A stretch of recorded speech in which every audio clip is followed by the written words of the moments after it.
ये जो लोग प्रश्न करते हैं कि मैं अपने परिवार का पोषण करता हूं, धन कमाता हूं, बेटी बेटा पढ़ाता लिखाता हूं, इनके ब्याह करता हूं, भजन नहीं करता हूं, तो कोई पाप भी नहीं करता, तो मुझे नरक क्यों मिलेगा? ध्यान से सुनिए, चाहे वो 4 वर्णों में किसी वर्ण वाला हो, 4 आश्रमों में किसी आश्रम वाला हो, वर्ण और आश्रम में रहने वाले हर व्यक्ति का कर्तव्य है भजन करना। भेजे ही गए हो भजन करने के लिए। ये मानव देह भोगों के लिए नहीं, यथावत धर्म पूर्वक भोग को भोगते हुए, भजन करते हुए भगवत प्राप्ति करने के लिए। इस तन का एक ही फल है भजन। नर्तन कर फल विषय न भाई, भजी राम सब काम बिहाई। जो मनुष्य मानव देह प्राप्त करके भजन नहीं करता, उसको इस बात का दंड मिलता है।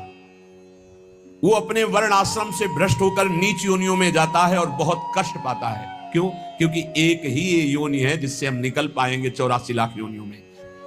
लोगों की मान्यता है हमारी कामना भगवान तो पूर्ण नहीं करते। कहां भगवान? कैसा भगवान? कौन भगवान? बाप को बाप नहीं मानोगे तो बाप का कुछ बिगड़ जाएगा क्या? सम्मम प्री सम्मम उपजाए। कैसे लोग अज्ञान में भटक रहे।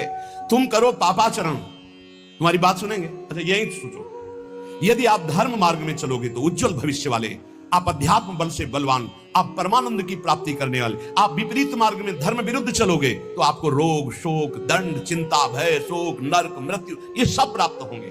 भगवान ने निर्णय कर दिया। अगर अब आप साबित हो चुके हो महापापी हो और आप राष्ट्रपति को प्रार्थना करें कि मेरी फांसी टाल दी जाए और उनकी मौत हो जाए, तो न्यायाधीश के द्वारा पास किया हुआ आपका फांसी का मृत्यु दंड भी टाल दिया जाएगा। ऐसे ही भगवान कह रहे, सर्वधर्मान परित्यज्य, रास्ता बता रहे, मामेकम शरणम ब्रज अहम त्वाम सर्व पापेभ्यो मोक्षयिष्यामि मा शुचा। हे भगवान ये पूर्ण कर दो। क्या किया तुमने भगवान के लिए? भगवान ने तुम्हें मानव देह दिया, भगवान ने प्रकृति दी, भगवान ने सब कुछ व्यवस्था की। तुम केवल पापाचरण करो, भगवान तुम्हारी नौकरी करे। तुम भगवान के अंश हो, भगवान ने तुम्हें देह दिया, भगवान ने प्रकृति दिया, तुम भगवान के लिए क्या कर रहे हो? तुम हमारी समाज के लिए जो भगवान ने रचा है उसके लिए क्या कर रहे हो? अपनी वासनाओं की पूर्ति। तो दंड नहीं भोगोगे और क्या भोगोगे? तुम्हारे गाली देने से भगवान कोई छोटे हो जाएंगे? तुम्हारे थूकने से आकाश गंदा हो जाएगा? तुम कर सकते हो तो सिर्फ अपना बुरा कर सकते हो और कुछ नहीं कर सकते। लिख लो हमारी बात। अगर कुछ भी मंगल हो रहा है तो भगवान के बनाए विधान से मंगल हो रहा है। संत समागम, हरिकथा, नाम जप, भगवत आराधना, ये उनकी कृपा से हो रहा है। तुम कर सकते हो तो शब्द लिख लो, केवल अपना बुरा कर सकते हो, वही बुरा कर रहा है। भगवान को गाली दे रहा है, भगवान को नहीं मान रहा, नास्तिकता बढ़ रही, मनमानी बेवजह। भगवान ने मेरा कर्जा नहीं, कर्जा लेते समय भगवान से पूछा था? कर्जा लेते समय भगवान से विनय की थी? धर्म से चला है तू? भगवान की आज्ञा का पालन कर रहा है तू?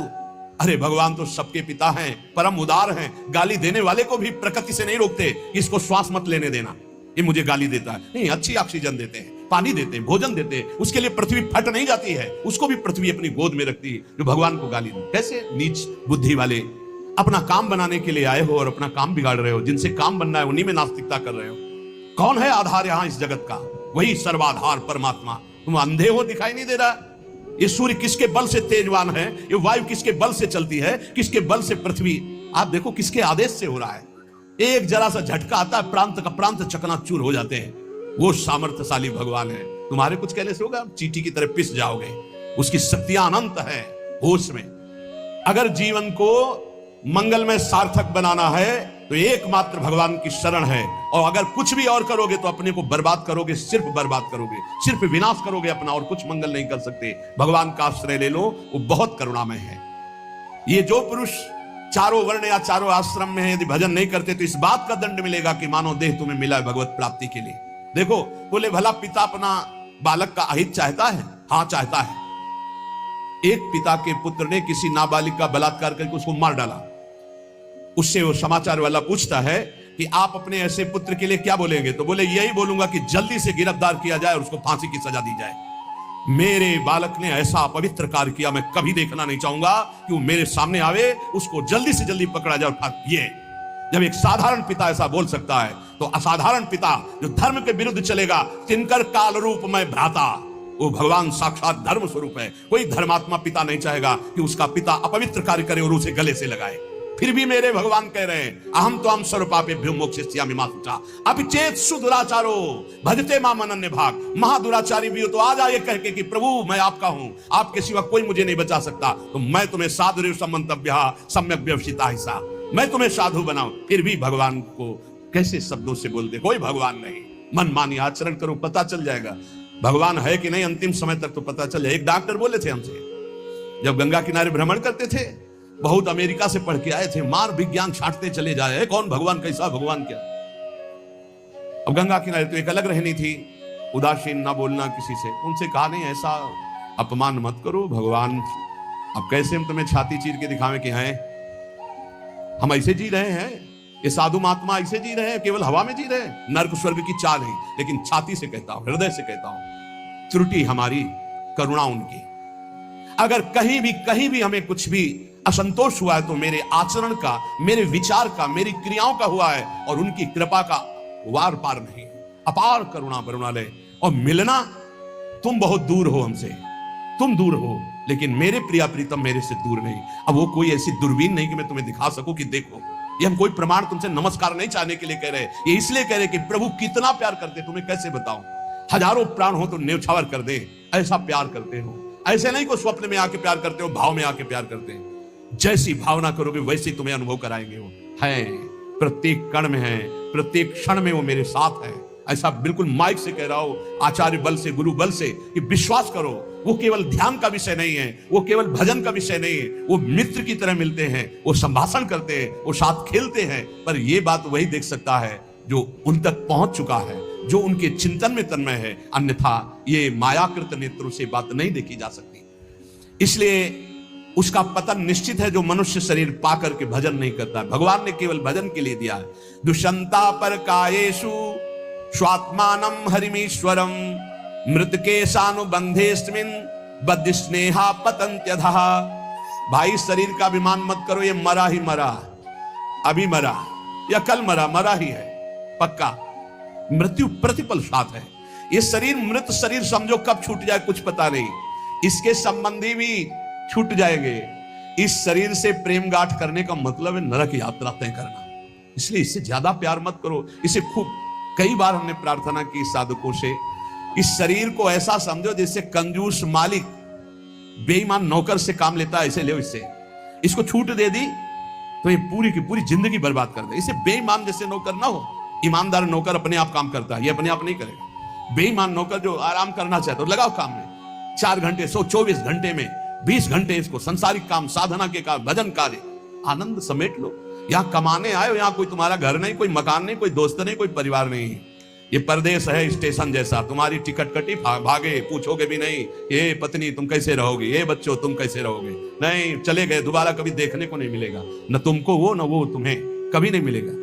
ये ऐसा माया का जादू का खेल, सत्ता ही खत्म हो जाती है। इसलिए हे भाई, इस शरीर में रहने वाले अपने स्वरूप को जान लो और किसी से भी द्रोह मत करो। वो मूर्ख हैं जो इस अपने शरीर को तो अमर मानते हैं, दूसरे शरीरों को मारकर खाते हैं मांस। देख लो, ये ऋषि मुनियों की वाणी है। आत्मस्वरूप को पहचान लो, वही आत्मा चीटी में, वही सर्वत्र भगवान है। वो मूर्ख हैं जो अपने शरीर को आत्मा मानकर पोषण करते हैं, दूसरे शरीरों की हत्या करके उनका मांस खाते हैं। बोले हम हत्या नहीं करते, हम तो दुकान से ले आते हैं, तो बराबर फल मिलता है। कर्ता, प्रेरक, अनुमोदन, तीनों को बराबर पाप मिलता है। एक जो काट रहा है, एक जो खरीद के ला रहा है, और एक जो बनाकर पका करके खा रहा है, खवा रहा है, तीनों को नरक बराबर दंड मिलेगा। कर्ता, प्रेरक, अनुमोदन। ये कैवल्यम संप्राप्ता ये चातातिश्च मूढ़ताम त्रैवर्गिका क्षणिका आत्मानम घातयन्ति ते। जो लोग ये भगवत प्रदत्त शरीर प्राप्त करके कैवल्य परम पद प्राप्त नहीं कर लेते और ज्ञान बघाड़ते रहते हैं, वो पूरे ज्ञानी भी नहीं है और पूरे मूर्ख भी नहीं है। उनकी बड़ी दुर्दशा होती, ना इधर के रहते ना उधर के रहते, मजरे ढो। सदैव वो अर्थ, काम, वासना इन्हीं में फंसे रहते हैं। एक क्षण के लिए उनको चैन शांति नहीं मिलती। जो मनुष्य शरीर पाकर अपना उद्धार नहीं कर लेता, वो अपने पैरों में मानो अपने हाथ से कुल्हाड़ी मारकर काट रहा है, वो आत्मघाती है, वो दुर्गति को प्राप्त होता है। एत आत्महनो अशांता अज्ञाने ज्ञान मानिनः सीदंत्य कृत कृत्या वही काल ध्वस्त मनोरथा। ऐसे जो ज्ञान बगाड़ते रहते हैं और ब्रह्म बोध नहीं किया, निरंतर भजन नहीं करते, इनको आत्मघाती कहते हैं। जानते हैं पर मानते नहीं हैं। ये इन आत्मघातियों को कभी शांति प्राप्त नहीं होती, इनकी कर्म परंपरा कभी नष्ट नहीं होती। काल भगवान सदा सर्वदा इनके मनोरथों पर पानी फेरते रहते, हृदय की जलन विषाद कभी मिटने को नहीं होती। इसलिए हित्वात्यायास रचिता गृहापत्य सुहृत्स्रियः तमो विशन्त्यनिच्छन्तो वासुदेव परांगमुखा। वासुदेव भगवान श्री कृष्ण के चरणों का आश्रय ले लो, उनसे विमुख मत हो। विमुख होकर यदि तुमने धन रुपया पैसा मकान सब समेट भी लिया तो भाई जब जाओगे कुछ साथ नहीं। एक बार कृष्ण कहा, एक बार राम कहा, एक बार राधा कहा, ये सत्य वस्तु तुम्हारे साथ जाएगी। इसलिए बार बार राम राम कृष्ण कृष्ण हरि हरि राधा राधा बोलते हुए अपना काम करो तो तुम्हारा लौकिक भी पुष्ट और पारलौकिक भी पुष्ट हो जाएगा। जो भगवान नाम जप नहीं करता, भगवान से विमुख है, ना चाहने पर भी विवश होकर उसे घोर नरक में जाना पड़ता है। इसलिए सदगति प्राप्त करने के लिए नाम जप अत्यंत आवश्यक है। ये कलिकाल की बड़ी महिमा वर्णन की भगवान व्यास जी ने। जो फल सतयुग में 10,000 वर्ष ब्रह्मचर्य रहकर दोनों हाथ उठाकर दाहिने पैर के अंगूठे के बल खड़े होकर भजन करने से मिलता था, ध्यान दीजिए कितना कलयुग का कृपा प्रसाद है। कलयुग को बहुत बुरा कहा जाता है, तो ये बात पक्का समझो, दो पक्ष सब में होते हैं, कृष्ण पक्ष और शुक्ल पक्ष, एक अंधेरे का पक्ष एक प्रकाश का। तो कलयुग में दो पक्ष है, एक अंधेरे का पक्ष अगर भगवान से विमुख हो तो नष्ट कर देगा। यहां कह रहे हैं भगवान महर्षि वेद व्यास देव जी, यत्कृते 10 त्रेतायाम हायनेन तत् द्वापरे तश्च मासेन हरहोरात्रेण तत्कलौ तपसौ ब्रह्मचर्यस्य जपादेश्च फलम द्विजा प्राप्नोति पुरुषस्तेन कलिसाध्यति भासितम। सतयुग में 10,000 वर्ष ब्रह्मचर्य से रहकर दाहिने पैर के बल अंगूठे के खड़े होकर दोनों हाथ उठाकर मंत्र जपने से जो फल मिलता था वह त्रेता में 1 वर्ष ऐसी साधना, द्वापर में 1 मास 1 महीने और कलयुग में 24 घंटे नाम कीर्तन करने से वो फल प्राप्त हो जाता है। सतयुग में 10,000 वर्ष तक, सोचो कितना बड़ा। कलयुग जैसा कलयुग समयुग आन नहीं, जो मन कर विश्वास, जो नर कर विश्वास, बहुत बड़ा लाभ कलयुग। 24 घंटे नाम कीर्तन से फल मिलेगा, जो बड़ी बड़ी तपस्याओं से, बड़ी बड़ी साधनाओं से। बोले सतयुग बहुत श्रेष्ठ है, द्वापर त्रेता बहुत श्रेष्ठ है, हमें लगता कलयुग बहुत श्रेष्ठ है। धन्य है कलयुग जो 24 घंटे नाम कीर्तन से वो हजारों वर्ष की तपस्या का फल प्राप्त करा दे। भगवान व्यासदेव जी कहते हैं मैं कलयुग की पूजा करता हूं, मैं उसे सर्वश्रेष्ठ कहा कि सतयुग में ध्यान, त्रेता में यज्ञ, द्वापर में देवार्चन, ध्यायन कृते यजन यज्ञ त्रेतायाम द्वापरेर्चयन यदाप्नोति तदाप्नोति कलौ संकीर्त केशवम।